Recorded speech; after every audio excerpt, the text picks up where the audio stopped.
O Conexão Jovem está de volta e estamos aqui conversando sobre investimentos. Você foi lá nas redes sociais, comentou lá como que você gasta ou investe, melhor dizendo, o seu dinheiro. E aqui estamos conversando com a Mirna, o Felipe e o Rômulo sobre essa questão de investir. E no bloco anterior a gente conversou um pouquinho.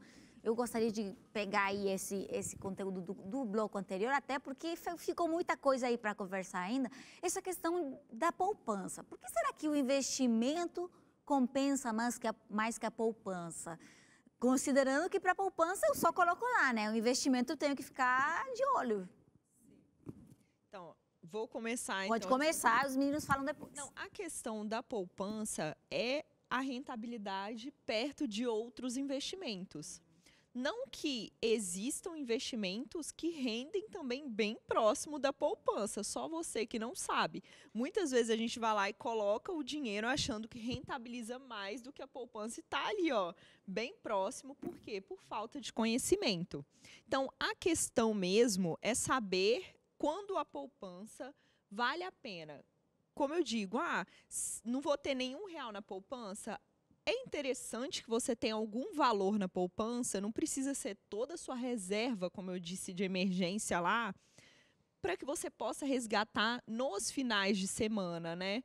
Sábado, domingo. Agora, a maior parte da sua reserva, eu sempre falo, melhor em questões de rentabilidade, por exemplo, o Tesouro Selic, né, que é um título do Tesouro, e também tem CDBs de liquidez diária com uma boa rentabilidade. Muitos bancos já ofertam esses CDBs, tem bancos que a partir de R$1 você já consegue, que rende aí 100% do CDI. Talvez agora você não entenda o que é 100% do CDI, mas... eu estou pensando que provavelmente quem está ali do outro lado e nunca ouviu falar já está fazendo blá, blá, blá, sabe? Já não entendeu. É bem isso. Começa de novo, vamos lá. Basicamente, assim, é porque para a reserva de emergência a gente prioriza muito a questão que seja um investimento conservador, né, que não sofra alterações de rentabilidade. Pra você saber que o dinheiro tá lá, tá lá, exatamente, que você não vai tomar nenhum susto, meu Deus, meu dinheiro diminuiu. Não, reserva de emergência é para que o dinheiro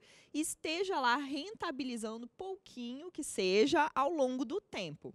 Agora, essa questão que eu falei, um CDB 100% do CDI, um Tesouro Selic, a poupança, uma parte do seu dinheiro ali somente para os finais de semana, por exemplo, né? Alguma emergência de final de semana. Não desespera com isso. Mirna, eu não sei o que é o CDI, já está muito difícil para mim, não. Gente, isso é só um pequeno passo. E existem vários outros, né? Tem o CDI, tem o IPCA, tem uma série de outros. Enfim, mas, como eu disse lá no canal, eu começo ensinando desde o básico. Então, desde a poupança, você vai entender como ela funciona. E aí, um passo de cada vez para que você entenda como um CDB, que é um certificado de depósito bancário, que é um investimento bem conhecido, o nome, né? Bem seguro. Os gerentes dos bancos recomendam muito. Vou estar falando de fundos de investimento também. Então, assim, passa lá e comece, porque são bem didáticos para ninguém se desesperar. Então, a primeiro momento, você pode ficar desesperada, né? 100% CDI, o que é isso? O Tesouro Selic a gente também já escuta mais falar. Mas saiba que você vai entender, é super fácil, não mete medo. É válido lembrar também que a poupança ela não é tributada, né? Você não paga imposto de renda. Né? Então, às vezes, muitas pessoas optam pela poupança por conta disso também. Mas a questão não é nem essa de imposto de renda, porque você precisa saber comparar a poupança com o CDB para saber qual vai rentabilizar mais. Não quer dizer que um CDB, por ter cobrança do imposto de renda, não vai render. Exatamente, vai render menos que a poupança. Não, ele pode render mais mesmo tendo cobrança do imposto de renda. A questão é que, só para deixar claro o imposto de renda, porque muitos investidores iniciantes ficam com essa dúvida, ele é retido na fonte. Então, por exemplo, você vai lá fazer o resgate do dinheiro que está no CDB. Lá na hora que você faz o resgate, ele já vai cair líquido na sua conta. Então, você não vai ter trabalho nenhum.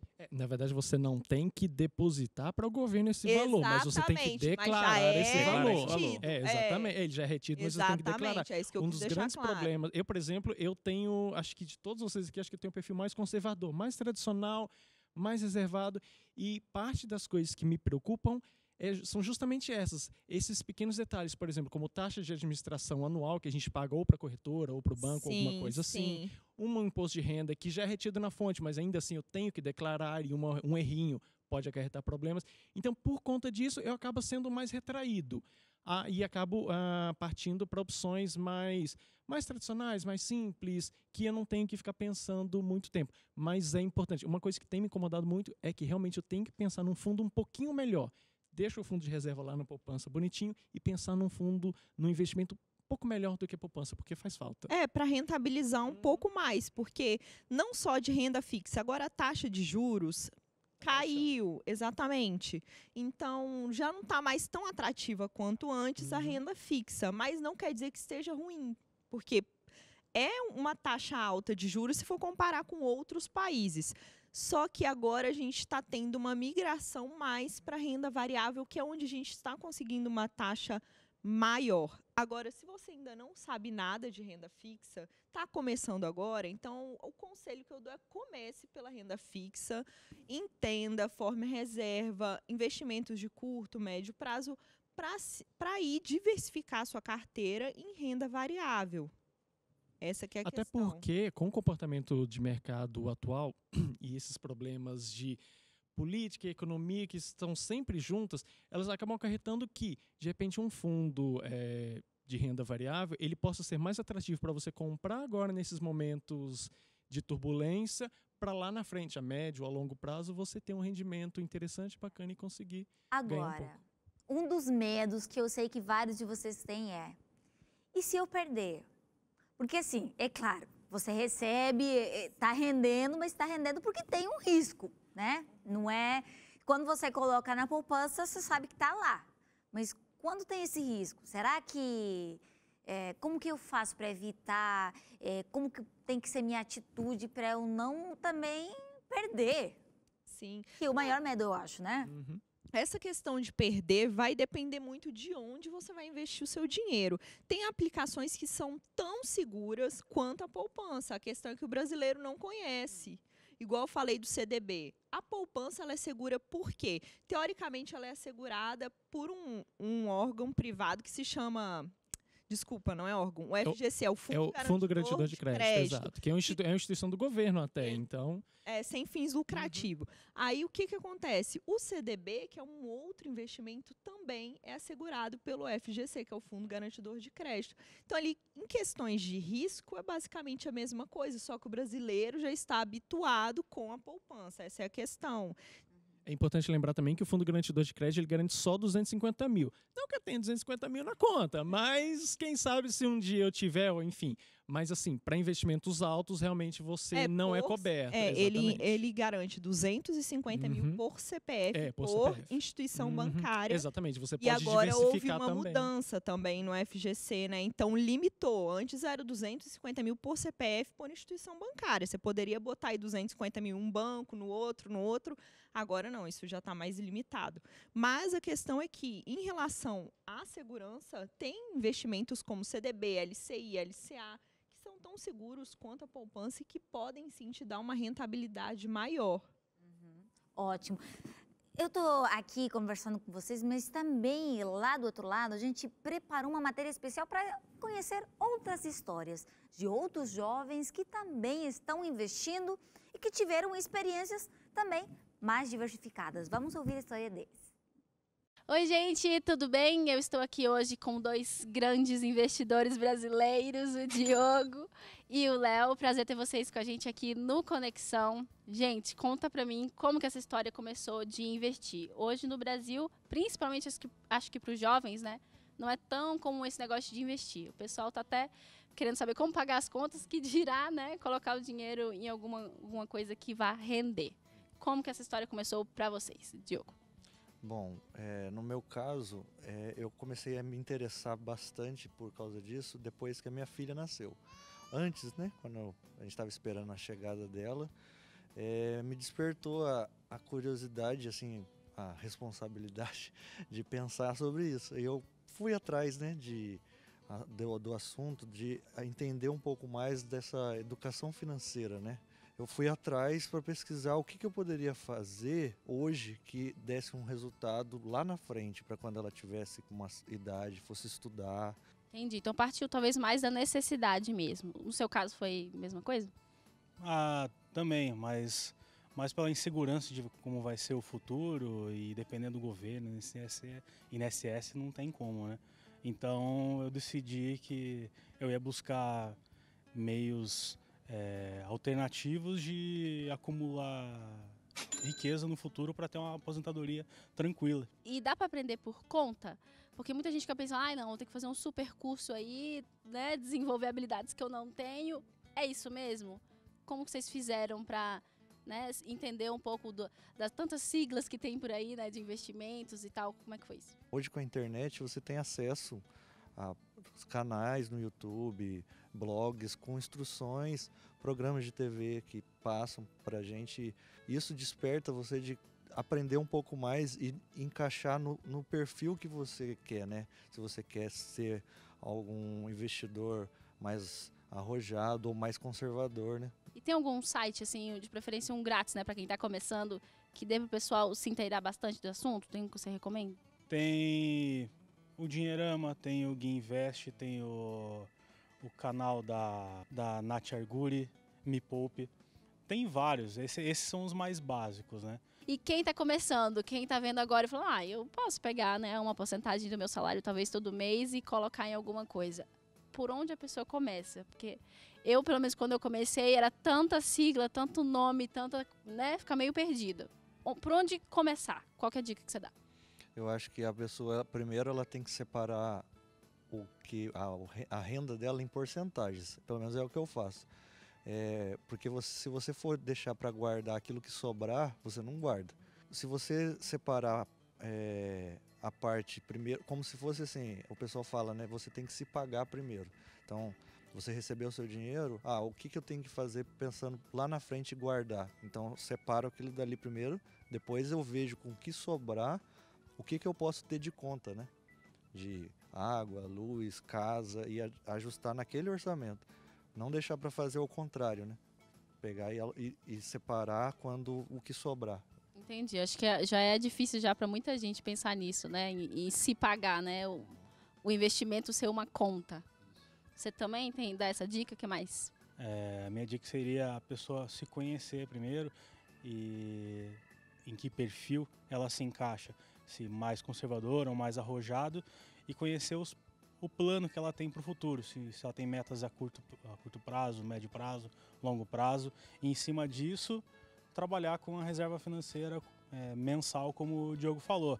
O importante é nunca deixar de investir, sempre ter a consistência de investir todo mês aquela porcentagem do seu salário e, se possível, aumentar ao longo do tempo.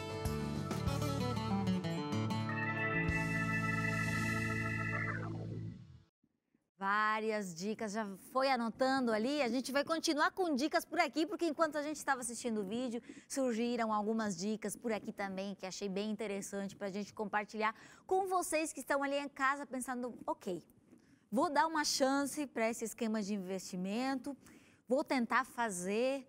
Por onde eu começo, Mirna? O que eu posso fazer primeiro? Bom, a gente começa sempre pelo começo, né? O que eu falo lá no canal. Então, primeiro, qual o seu perfil de investidor? É muito interessante que você saiba se você está disposto ou não a correr risco, onde que você, né, gostaria de investir. É muito interessante. Qual o seu perfil de investidor e qual o seu objetivo para que você possa escolher um bom investimento. Aí, a partir daí, você vai ter que dar uma estudadinha, porque senão você não vai pegar coisa boa pela frente. E aí, o que a gente fala muito de corretoras. É muito interessante que você possa abrir uma conta em uma corretora de valores. Temos várias disponíveis no mercado, porque lá vão ser ofertados, por exemplo, CDBs, LCIs, LCAs, de vários bancos de médio a pequeno porte, que, por serem bancos médios a pequeno porte, eles oferecem uma rentabilidade maior por esse investimento. Então, muita gente está migrando das grandes instituições para as corretoras de valores em busca de uma rentabilidade melhor. Inclusive, algumas delas não cobram as temidas taxas de administração, Exato, que nos bancos delas. correntes aqui no Brasil, normalmente é batata. Você vai ter que pagar uma taxa de administração. E algumas dessas instituições, por exemplo, não cobram. No caso do Tesouro Direto, se não me engano, são 60 e poucas instituições, 63 instituições que estão habilitadas a fazer a correção. Cerca de um terço delas, mais ou menos umas 20, não cobram taxa de administração. Eles ganham com outras coisinhas, mas elas não cobram. Então, isso é interessante para o investidor, porque é uma despesa a menos para ele. Sim. Então, o rendimento vai vir mais livre, vamos supor assim, depois de um ano, depois do tempo que você investir. Essas corretoras têm boas corretoras que não cobram taxa de administração para Tesouro Direto, não cobram taxa de administração para renda fixa, e algumas também já estão tirando até algumas taxas da renda variável também. Então, o objetivo é que você atraia o investidor iniciante, né, começando pela renda fixa, e que ele vai crescendo ao longo do tempo e diversificando investimentos em outras áreas, né? Então, esse que é o objetivo das corretoras hoje. E se você puder migrar do seu grande banco, que também tem as corretoras, e você pode investir por lá, por exemplo, no Tesouro Direto, fique atento às taxas que são cobradas. Pergunte. Entende? Até pedir para ele uma simulação. Olha, se eu investir tanto, daqui a tanto tempo, com todas as despesas que eu vou ter que pagar, quanto que eu vou receber, por exemplo? Quanto que o banco vai me dar? E você compara esse valor com um banco, depois compara com uma outra instituição. Nos últimos anos, essas corretoras parece que cresceram bem no Brasil. Tipo, até existiam, mas elas não tinham tanta visibilidade como hoje. Então, elas são mais atrativas para o investidor, tanto conservador como eu, ou mais moderado como o Felipe. Então, é interessante. É, com certeza. Felipe, que dica você daria aqui? A gente está conversando, você fica quietinho, imagino que está calculando na sua cabeça, aí pensando. Sou mais contido porque eu gosto de pesquisar bastante, ler. Assim, uma coisa que na minha vida, né, que eu coloquei como meta é o que a Mirna falou também. É buscar um pouco de conhecimento, né? Entender um pouco, por exemplo, o que é dinheiro? De onde que veio dinheiro? Como é que começou o dinheiro? Existem vários livros hoje que falam sobre isso. Você vai numa livraria lá, sobre finanças, economia, você vai achar milhões de livros falando sobre isso, falando sobre bolsa, falando sobre o princípio do dinheiro. Então, comecei em busca de literatura, a ler, entender um pouco. A partir daí, eu comecei a buscar outras formas de investimento, né? Então, assim, uma dica que eu dou é essa: busque sempre informação. Busque sempre informação. Tem livros, tem YouTube, tem muita coisa na internet para você ler a respeito de blogs. E assim, eu passei, vou ser sincero, passei mais ou menos uns 6 meses só lendo, não investindo, só lendo, para tentar entender o que tem era. A Mirna também, né? CDI e tudo mais. Exato. E assim, isso me ajudou muito. Ainda preciso aprender muito, porque esse mercado é muito diversificado, tem muita informação para você aprender. E estou aprendendo até hoje. Você falou, muita informação, livros, vai lá, seja numa biblioteca, seja lá na loja onde compra livros também, na livraria, seja na internet, a informação é muita. Quando será que eu estou preparado? A gente vai falar no próximo bloco, porque já temos que ir no nosso intervalo aqui. Fica com a gente, já estamos de volta.